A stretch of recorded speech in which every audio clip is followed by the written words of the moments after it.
Active voice कर्तृवाच्य, passive voice कर्मवाच्य।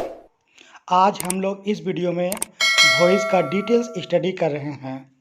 तो आइए सबसे पहले हम लोग वॉइस का डिफिनेशन समझते हैं। Active voice, a verb is said to be in the active voice when its form so that the subject of a sentence does an action. Example, Neha writes a letter. ये active voice का example है। और अब हमें passive voice का definition भी जान लेना चाहिए। A verb is said to be in the passive voice when its form so that the subject of a sentence has an action done to it, और in another words an action is done to the subject. Example, this car is driven by Megha. Friends, आज हम लोग इस video में tense, modal, causative verb आदि sentences का voice को study करेंगे। तो पहला सेंटेंस है, people are targeting me for no reason. ये जो सेंटेंस है गाइज, आप इसमें देखेंगे कि ये सेंटेंस आपका प्रेजेंट परफेक्ट कंटिन्यूस का सेंटेंस है और ये एक्टिव वॉइस में है। हमें इसका पैसिव फॉर्म में बदलना है। तो जैसा कि आप जानते हैं, पीपल के बाद आर हेल्पिंग वर्ब है और वर्ब में आईएनजी जोड़ा गया है। तो ये सेंटेंस प्रेजेंट कंटिन्यूअस टेंस है। और ऐसे सेंटेंस का पैसिव वॉइस बनाने के लिए हमें एम, इज, आर और उसके बाद बीइंग का प्रयोग करना पड़ता है और ठीक उसके बाद वर्ब का तीसरा रूप। तो आप यहाँ पे देखेंगे, people are targeting me for no reason. ये जो सेंटेंस है गाइज, इसमें आपका जो मी है वह ऑब्जेक्ट है और पीपल सब्जेक्ट है। तो पैसिव वॉइस में क्या है, ऑब्जेक्ट हमें पहले रखना होता है। तो मी को हम सब्जेक्ट बना देंगे और इस प्रकार से हम लिखेंगे इसे आई, और आई के बाद एम हेल्पिंग वर्ब लगता है तो हम लिखेंगे एम, और ठीक उसके बाद बीइंग, BEING, और उसके बाद वर्ब का तीसरा रूप यानी कि टारगेटेड। और टारगेटेड हमने लिखा तो I am being targeted by people, a by plus agent है, और उसके बाद जो सेल्स कम्प्लीमेंट है फॉर नो रीज़न उसे हमें लिख देना है। तो इस प्रकार से ये पैसिव में कम्प्लीटली चेंज हो चुका है। I am being targeted by people for no reason. Guys, आपने देखा कि ये सेंटेंस प्रेजेंट कंटिन्यूअस टेंस का था और people are targeting me for no reason ये एक्टिव वॉइस में है और हमने इसे पैसिव वॉइस में चेंज किया है और इस प्रकार से यह बन गया है पैसिव में, I am being targeted by people for no reason. तो आपने क्या देखा कि जो पीपल सब्जेक्ट था वह बाय प्लस एजेंट के रूप में यहाँ पे है। तो गाइज, हम बाय प्लस एजेंट कई बार लिखने की ज़रूरत नहीं समझते हैं और आवश्यकता है भी नहीं। तो वहाँ पे क्या है, I am being targeted for no reason लिख देने से भी हमारा सेंटेंस पूरी तरह से स्पष्ट हो जाता है मीनिंग। नेक्स्ट आपका एग्जाम्पल है, फिल्म के मेगा हिट होने की घोषणा हो चुकी है। ये सेंटेंस देखने से ये स्पष्ट है कि ये सेंटेंस प्रेजेंट परफेक्ट टेंस का है और हम इसे पैसिव में इसे बनाएंगे। तो प्रेजेंट परफेक्ट टेंस का वॉइस में चेंज करने के लिए हैज या हैव और ठीक उसके बाद बिन और उसके बाद वर्ब का तीसरा रूप यानी पास्ट पार्टिसिपल फॉर्म का प्रयोग होता है। फ्रेंड्स, यहाँ पे जो फिल्म है वो ऑब्जेक्ट आपका है।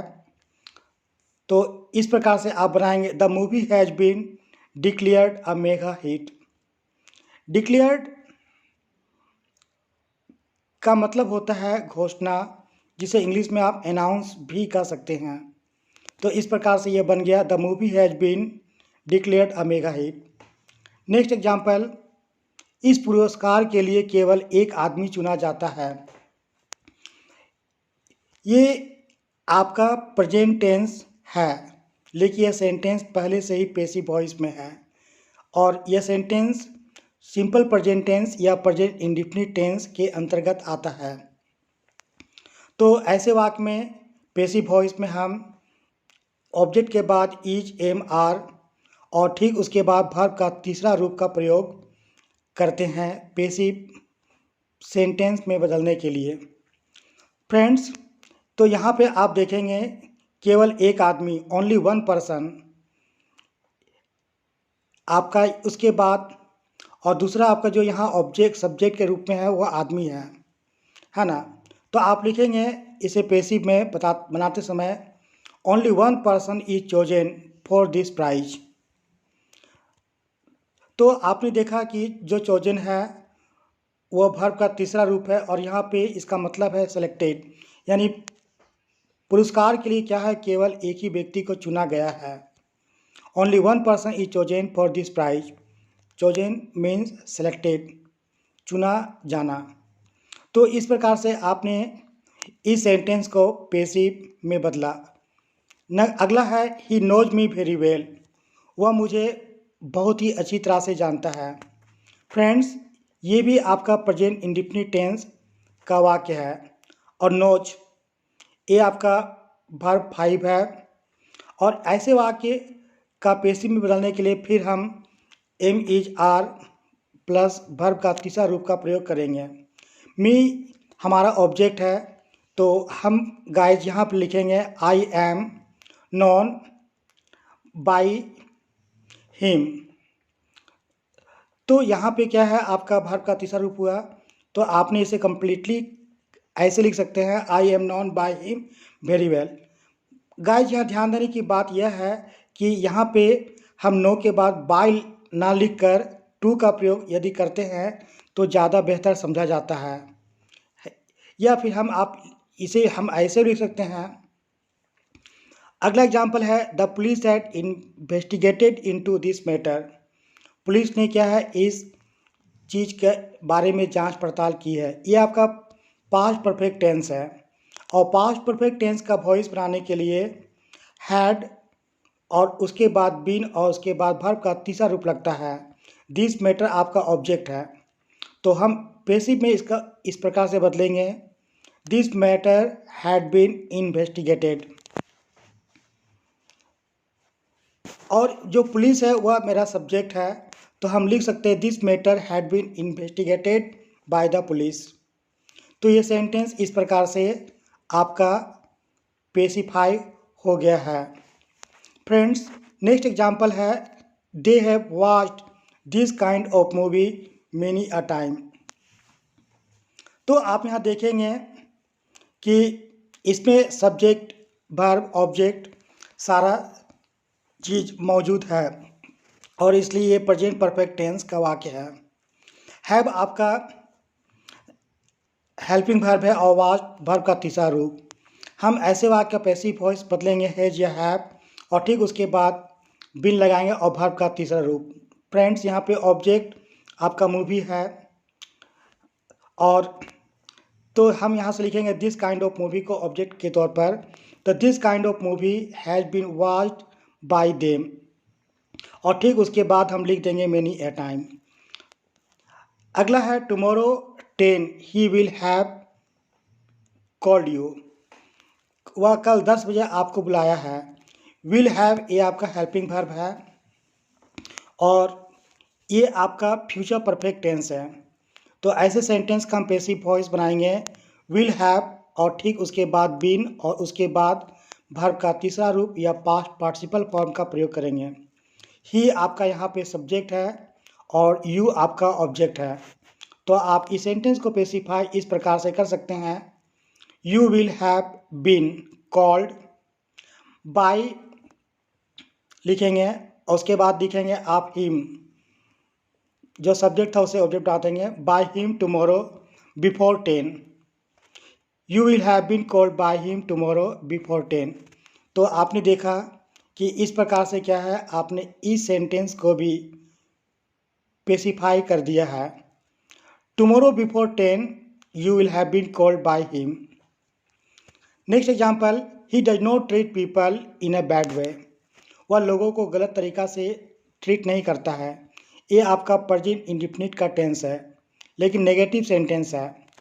तो इसका हम पैसिव बनाने के लिए friends am is are plus not और उसके बाद वर्ब का तीसरा रूप का प्रयोग हम करेंगे। तो पीपल इसमें ऑब्जेक्ट है, तो हम पीपल से सेंटेंस को प्रारंभ करेंगे। तो हम लिख सकते हैं people are not treated by him. उसके बाद हिम आपका जो ही है सब्जेक्ट उसके बदले में आया है, और उसके बाद हम लिख देंगे in a bad way. People are not treated by him in a bad way. Next example जो कि क्वेश्चंस मार्क वाले सेंटेंस है, did you find my watch somewhere.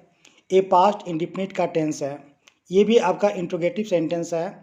और ऐसे वाक्य पैसिव वॉइस बनाने के लिए सबसे पहले हेल्पिंग वर्ब वाज वेयर का प्रयोग हम पहले लिखेंगे, और उसके बाद वर्ब का तीसरा रूप, और उसके बाद हम ऑब्जेक्ट का प्रयोग करेंगे। यहाँ पे ऑब्जेक्ट हमारा माई वॉच है, तो हम सेंटेंस को इस प्रकार से लिख सकते हैं, was my watch found by you. तो आपने यहाँ तक लिखा was my watch found by you somewhere. क्या हमारी घड़ी आपके द्वारा पाई गई थी कहीं पर और। You could send somebody else. You could send somebody else, आप किसी और को भेज सकते थे। तो देखिए इसका हमें पैसिव बदलना है, तो इसमें कुड बी का हम प्रयोग करेंगे। तो फ्रेंड्स आपने यहाँ पे देखा कि हम वॉइस को बदलने के लिए दो प्रकार से बदलते हैं। कहीं पर क्या वर्ब का तीसरा रूप आता है और कहीं बी लगा देते हैं वर्ब के पहले, और कहीं बिन लगा देते हैं मतलब मेन वर्ब के पहले, तो वह पैसिव सेंटेंस में बदल जाता है। तो आपको पता ही है कि जो हेल्पिंग वर्ब होते हैं वहाँ ऐसा करते हैं। तो एग्जांपल है you could send somebody else, तो इसका हम पैसिव कैसे बनाएंगे, कुड बी लिखा जाएगा। तो आप लिखेंगे somebody else could be, somebody else could be sent. मतलब क्या है, आप लिख सकते हैं कि somebody else could be sent by you, आपके द्वारा क्या है कोई और भेजा जा सकता था। नेक्स्ट है he has to read this book, हमें इसे पैसिव में बदलना है। तो यहाँ पे ऑब्जेक्ट हमारा है दिस बुक, तो हम लिखेंगे this book has to be read. This book has to be read by him. तो ये सेंटेंस क्या है आपका पैसिव हो गया है। सिंपली हमें बस इतना ही लिखना है, this book has to be read by him. Friends तो यहाँ पे आपका ही जो सब्जेक्ट था वह क्या है इस वाक्य में ऑब्जेक्ट बन गया है बाय हिम, और जो दिस बुक है वह आपका इसमें ऑब्जेक्ट है। तो इस प्रकार से क्या है ये सेंटेंस आपका पैसिव में आ गया है। आप इस प्रकार से भी आप बना सकते हैं दीज बुक्स हैव, यानी कि जहाँ सिंगुलर नाउन है वहाँ पे हम प्लूरल लिख सकते हैं। अगला है he needs to clean the room, उसे इस रूम को साफ करने की ज़रूरत है। ऑब्जेक्ट इसमें गाइज आपका द रूम है, तो हम इस सेंटेंस को द रूम से शुरू करेंगे पैसिव बनाने के लिए। तो हम लिख सकते हैं पैसिव बनाने में the room needs to be clean by him. The room needs to be clean by him, यानी कि आपका जो ऑब्जेक्ट है पहले हमने लिखा और बाय के बाद हमने सब्जेक्ट को ऑब्जेक्ट बनाकर लिख दिया, तो ये सेंटेंस भी आपका पैसिव में आ गया है, the room needs to be clean by him. और हम इसे प्लूरल में बना सकते हैं, तो लिख सकते हैं the rooms need to be clean by him. अगला है डू दिस वर्क टुडे, ये आपका इम्परेटिव सेंटेंस है। आप क्या है इस काम को आज करें। ये सेंटेंस हेल्पिंग वर्ब से शुरू हो रहा है डू से, और जो ऑब्जेक्ट है इस वाक्य में वह है आपका दिस वर्क। दिस वर्क आपका ऑब्जेक्ट है। तो ऐसे सेंटेंस जो इम्परेटिव सेंटेंस हो और उसका जो हमें पैसिव बनाना है तो हम प्रायः लेट का प्रयोग करते हैं। तो हम लिखेंगे इसे पैसिव बनाने में let this work be done. Let this work be done, be के बाद पास्ट पार्टिसिपल फॉर्म का प्रयोग करेंगे। तो एक कंप्लीट सेंटेंस आपका होगा late this work be done today. अगला आपका वॉश द शर्ट, ये भी आपका इम्परेटिव सेंटेंस है। तो हम लिखेंगे let the shirt B washed. Let the shirt B washed, यानी कि जो सेंटेंस में आदेश या कमांड का सेंस आता हो बस वह सेंटेंस हम लेट से शुरू करेंगे। कॉल मी टुमारो, मुझे कल बुलाएं। कॉल मी टुमारो यह भी आपका इम्परेटिव सेंटेंस है। तो हम इसको बना सकते हैं let me called tomorrow. Let me call tomorrow, देखिए ज़्यादा साउंड बेटर है। अगला है I have a few books to send there. थोड़ा सा डिफरेंस है। तो ये देखिए यहाँ आप कैसे बनाएंगे इसे, I have a few books to send there. तो इसमें आपका ए फ्यू बुक्स आपका ऑब्जेक्ट है और सब्जेक्ट आपका है आई और वर्ब है आपका इन्फिनेटिव के तौर पर टू सेंड। इन्फिनेटिव फॉर्म में ये वर्ब है। तो हम इसे पैसिव में बदलेंगे I have a few books. I have a few books to be sent there. I have a few books to be sent there, ये आपका पैसिव में आ गया, यानी कि टू बी प्लस V3 ए आपका पैसिव है। There are 500 books to distribute today, ऐसे वाक्यों को हमें पैसिव में बदलना है। There are 500 books to distribute today. तो हम इसका पैसिव में कैसे बदलेंगे, बस जो हमारा इन्फिनेटिव फॉर्म का जो वर्ब है उसके साथ हमें बी लगा देना है तो वह पैसिव हो जाएगा। जैसे there are 500 books to be distributed today. तो ये भी सेंटेंस आपका पैसिव में बन गया है। There are 500 books to be distributed today. You have nothing to worry about, ये भी आपका इन्फिनेटिव का सेंटेंस है, टू वरी लगा हुआ है। तो यहाँ भी हम टू बी और V3 का प्रयोग कर देंगे तो यह पैसिव में आ जाएगा। तो ऐसे इन्फिनेटिव सेंटेंस या इन्फिनेटिव फॉर्म वाले वाक्यों को पैसिव बदलने के लिए हम क्या करेंगे, टू बी वरीड यानी टू बी और उसके बाद वर्ब का तीसरा रूप का प्रयोग करते हुए बनाएंगे। तो इसका हो जाएगा आपका you have nothing to be worried. Thank you friends for watching this video. Bye.